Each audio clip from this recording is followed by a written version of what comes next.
El conjunto de las guixeras está formado por los restos de 5 hornos de yeso de diferentes épocas y las canteras correspondientes de donde se extraía el mineral en explotaciones a cielo abierto.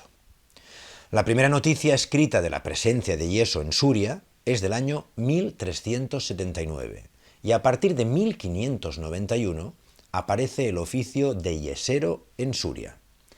De los hornos conservados, los más antiguos se pueden datar probablemente en los siglos XVII o XVIII. El conjunto más reciente es un gran horno doble equipado con molino, almacenes y zona de carga. Dicho horno funcionó hasta la primera mitad del siglo XX. Es el único donde se trabajaba de manera industrial con la producción separada de la distribución y venta.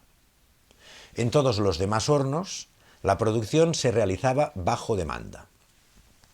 En el siglo XVII se empezó a usar la pólvora en trabajos mineros y sabemos que en el siglo XIX, en las guixeras, se usaba la pólvora para arrancar las rocas. También se han localizado restos de lo que podrían ser varios polvorines. A principios del siglo XX, el yeso de Suria tenía denominación de origen y en 1916 se vendía en Manresa a 0,50 pesetas los 40 kilos. Este centro de interpretación quiere rendir homenaje a todas las personas que han trabajado en las minas, que han hecho de Suria un pueblo de acogida y libertad. Bienvenidos a Suria.